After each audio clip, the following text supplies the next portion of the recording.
Good morning, everyone.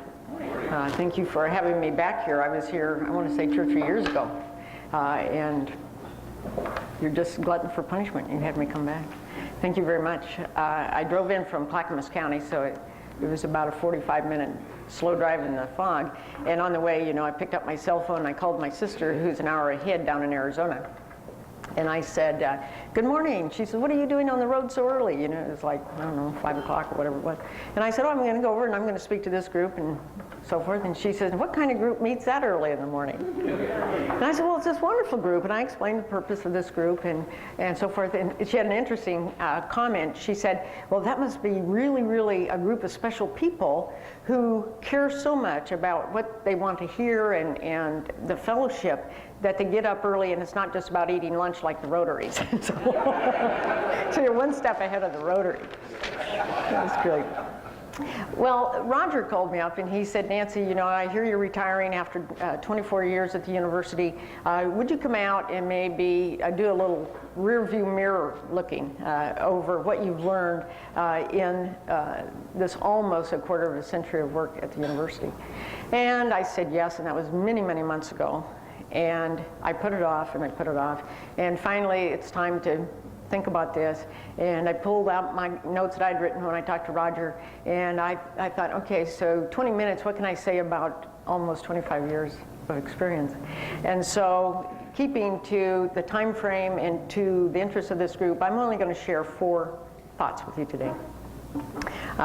Hopefully they're thoughts that will have some meaning for you, but it was a wonderful exercise for me to sit down and really think about the takeaways that I can have after working at the university that long. First of all, if you don't know the university, you're missing one of the great treats in our community. It's a beautiful place, very different kind of a university, 60 acres of beauty and wonderful people, and so it's just been a godsend for me over these many, many years to pull off of Highway 43 early in the morning, because I get there early, and drive down, and here's a mountain coming up over the administration building, and I usually have to stop for geese or a coyote or a deer or something else in the driveway. So it's been a real pleasure and an honor to have been chosen to be the university president and to have not been run out of town yet. So I'm getting out before they chase me out. So let me just kind of share with you 4 themes, if I can, that have been very important to me running through these many years. The first comes under the title of Grace Under Fire. I remember when I first got there, when you look at a position, and you've done this in your career, I'm sure, once or twice yourself, when you look at a position, people tell you, this is what the position is, this is the kind of company you're coming into, and this is what we expect. And when they told me that at the university in 1984, they didn't tell me the truth, quite. And it wasn't that they meant to not tell me the truth, it was just that they didn't know the answers to my questions quite. It wasn't very sophisticated, and so when I thought I was getting this kind of a situation, about 6 weeks into being a president, and I was young, 36 or something like that, every stone I turned over was a problem. We didn't have any money, we didn't have as many students as we thought, we had, everything leaked, and we had 16 roofs, every one of them leaked, the plumbing was, it was like drinking out of a fire hose. And I was just flabbergasted and overwhelmed, and I thought, my gosh, how am I going to succeed at this? And so I started in July, and September 17th is my birthday. And my folks came out from Iowa for my birthday and to see my campus. And those of you who were here the last time heard a lot about the corn falling and all that business.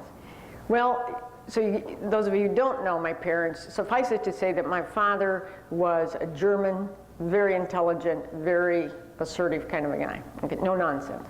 So here they come, we're going to have my birthday. So they stayed a week, and every night we'd go to dinner. So I'd work all day, and then we'd go to dinner. And every dinner I was just moaning about all of the problems I was discovering with this small college I'd taken over. And I would go on and on and on and on. And finally, on the last night, which was the night of my birthday, my father gave me this note that he had written. And because I was staying on campus because I didn't have a house yet, they were staying at the Lakeshore Motel down in Lake Oswego. And you know those little pads that come at the side of the bed? Well, he wrote me a note, and I framed it. And this is what it is. He was quoting Edgar Guest, who is a poet. And he must have memorized this poem from a long time. And this is what he slipped across the table to me in the middle of one of my great wines. It says, and I'm quoting, "It is easy enough to be pleasant when life flows by like a song, but the man worthwhile is the man who can smile when everything goes dead wrong." So his message to me was to shut up, buck up, and smile. And he gave me absolutely zero sympathy and said, shut up and get on with doing what you're supposed to be doing. So I said, okay, fine. So that was the very first thing about Grace Under Fire. I mean, that it's easy, and this poem is really right. It's easy to be, you know, cheery and happy when everything is cool, but when you're running an organization in a university and people are looking at you and things aren't going so well, as a leader, you have to really buck up. You have to smile even if you don't feel like it. So I've had a few moments like that in my 25 years. The other thing about Grace Under Fire that I learned early on in my career was how to handle not only the unpleasant, but the conflicts that naturally arise within a career and within your job. And being a person who is rather passionate about what I do and opinionated about what I do and say what I think, I can get myself in all kinds of bad situations, right? So I learned early on to try, when I got myself into those kind of situations, is to try to find some peace someplace where you settle down and get recentered. And being on a university or on a college campus, the best place in the world to do that's the library. And what I would do when things got really tough and I didn't want to stick my foot in it or make it worse, or I needed some perspective, I would go to the library and I'd walk through the shelves of the history section and I would just read the titles. The Decline and Fall of the Roman Empire, you know, Eastern Approaches by Fitzroy McLean, my all-time favorite book of history after World War II. You know, and just read the titles in the history section, and you immediately start to center. Because whatever little thing was irritating me is nothing compared to the Black Plague, right? Or the famines of Ireland, or anything else you want to read just going down there. I mean, marvelous. So I wish you all had a library to run away to when you need to kind of reconnect with yourself. So Grace Under Fire, I think, is important. It was important for me as a leader. It's something that comes to you, and it has to be your own personal thing. But that's kind of how I handled it, was to just make sure that I recentered myself before I launched off into areas that I haven't given great thought to. The second thing I learned was how to have mountains of faith. And I don't mean just a little bit of faith. I mean, to do this kind of work, I had to have mountains of faith. And the spiritual part of any leader's life, but of any of our lives, is very, very critical. And it was for me. But it was made easier because I was at the university that was filled with sisters. And when I got there in 1984, we had 50 nuns that lived with me on campus. And their lives just sing of faith.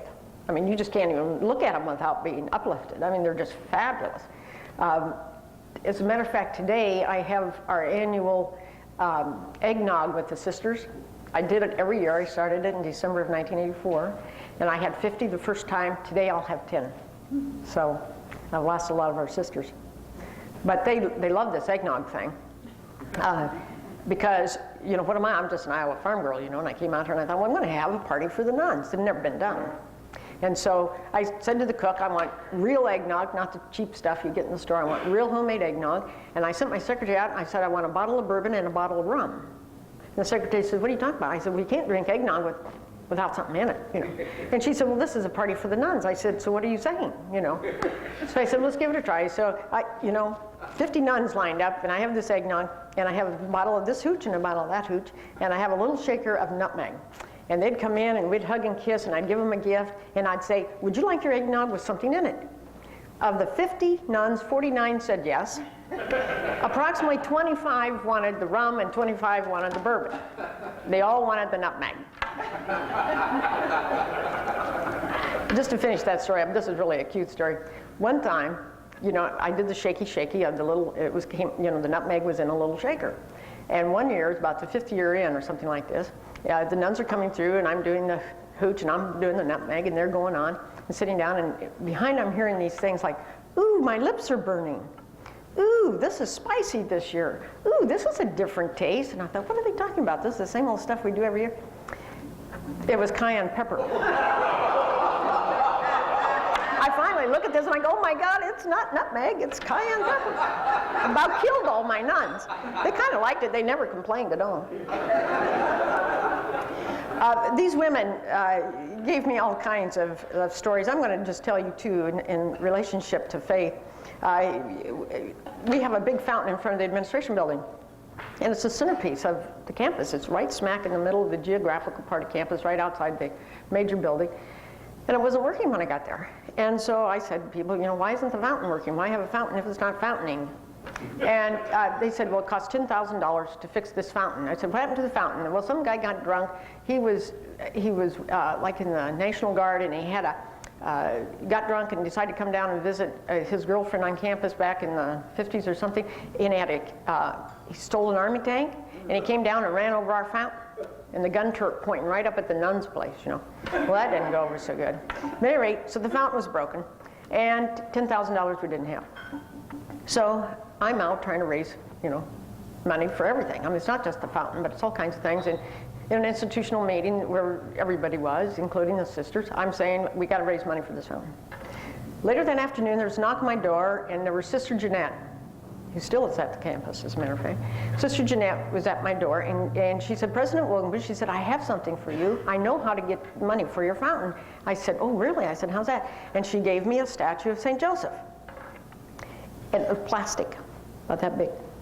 And I said, okay. And she said, well, St. Joseph is our founding saint. We love this saint.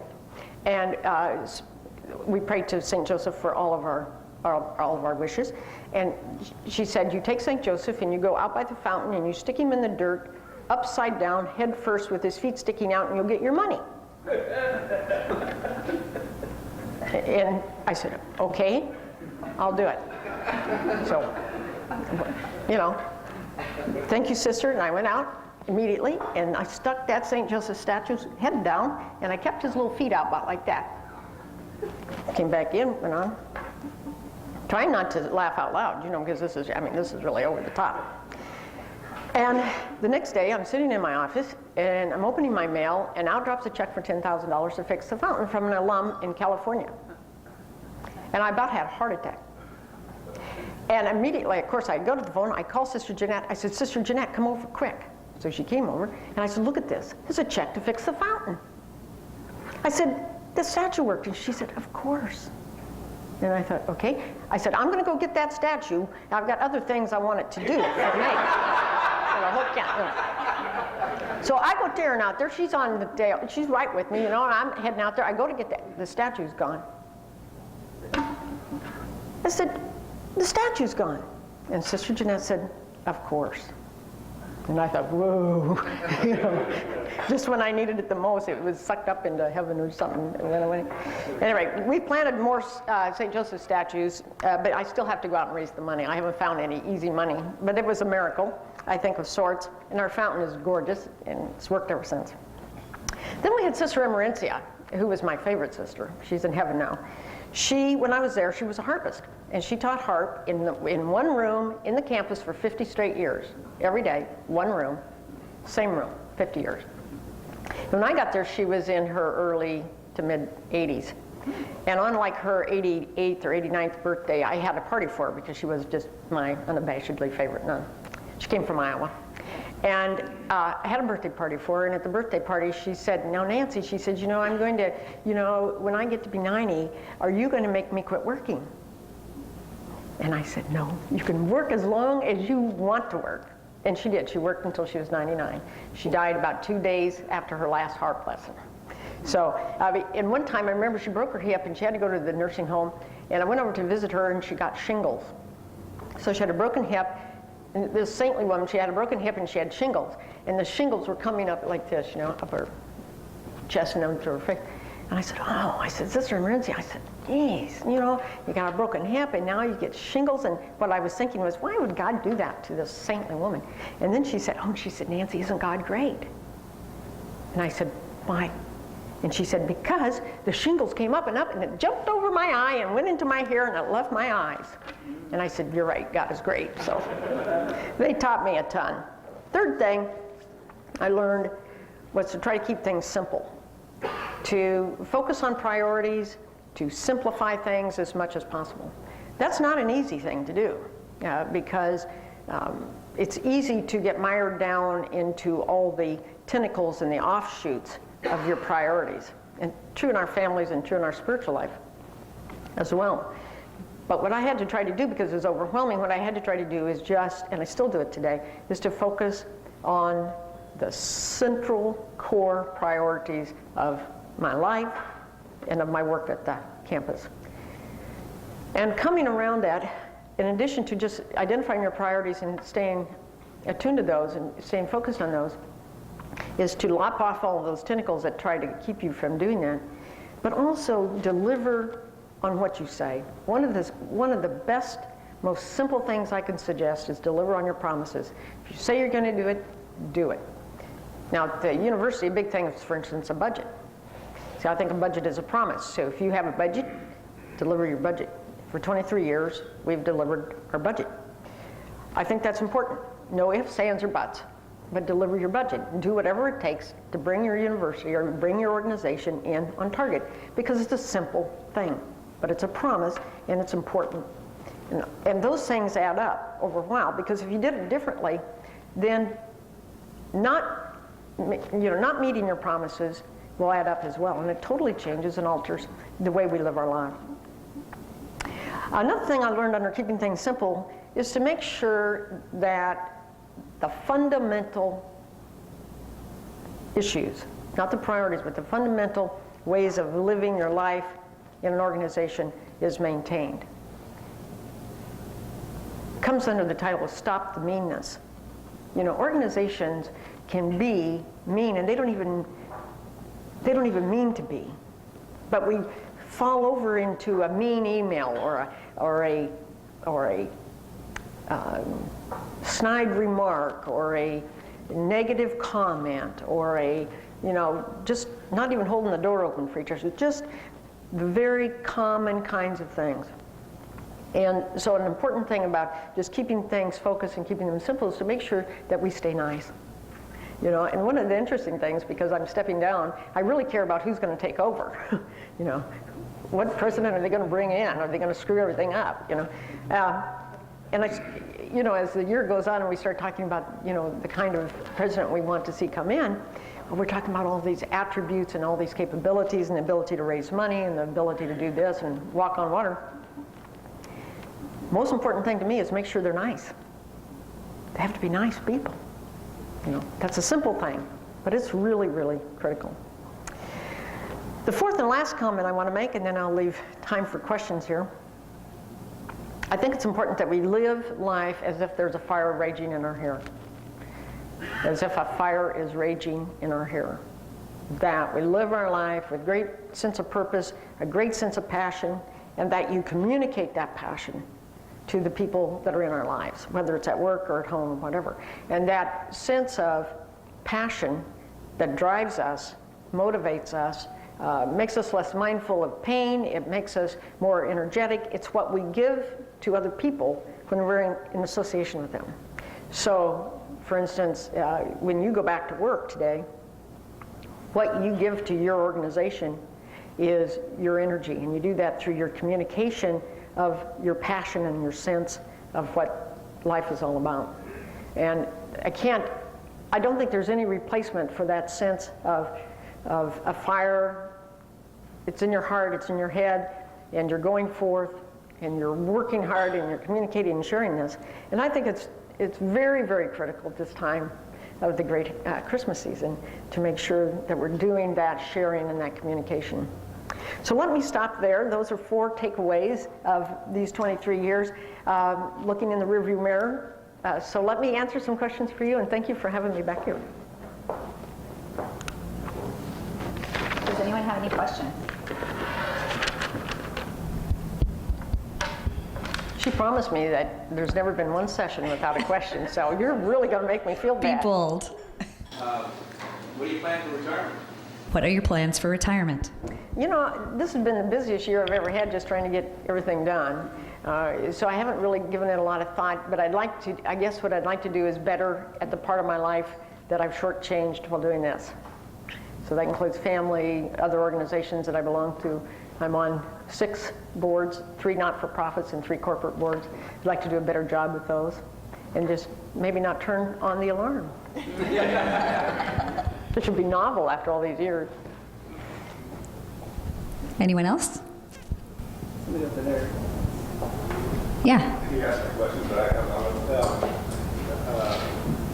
can you talk a little bit about your board work and how the principles that you just discussed enter into your work on boards? No, So can you talk about the work you've done on boards and how some of those principles you've spoken of you've applied there? that's a good question. I've never been asked that. Thank you. And there's a long answer to that. I'll see if I can get it short. The things I talked about here directly apply to my board work. And the keep it simple, the paying attention to the priorities is very important. I'll give you an example. I'm on a board who has factories in China. Going over there, visiting the factories. Walk in, no safety gear, no ear protection, no eye protection, no shoe protection. Totally wrong, totally immoral, unethical, something. So I said, where's the safety gear? You know, we give you guys safety gear. Where's the safety gear? Talking to the Chinese guy who runs it. He doesn't care about it. I mean, in China, they don't care about that. And he said, well, they won't wear it. I said, yes, they will if you make them wear it. So he's not motivated to make them wear it until we get back to the corporate boardroom and we say, we're going to implement a policy in our compensation strategy that says that managers whose safety record isn't perfect and they're not following these rules, it'll affect their pay. Went to China last week, guess what? Everybody's wearing their safety gear. So and being the only woman on any of these boards, I'm always in the uncomfortable situation of acting like a woman, saying, I'm worried about the health of these workers, and so you have to say, well, it's wrong, and so you speak out and you say what you think it is and you keep it simple and say, this is wrong and we're not going to pay you until it's fixed, keep it simple. So I use these principles on all these boards. That's an example. Someone else? Question? Going forward into 2008, what are your predictions for our economic situation that we find ourselves in now? Do you forecast economic growth, modest growth, slow growth? What do you see in terms of economic growth or forecasting for 2008? Well, I can tell you what I hear from people that are very knowledgeable about this, and they're all over the board. Some are predicting recession, severe recession, moderate recession, no recession.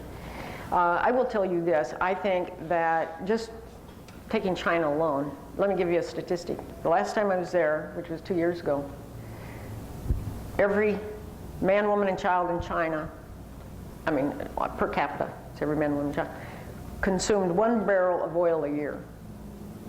Americans, 2 years ago, consumed 30 barrels of oil a year.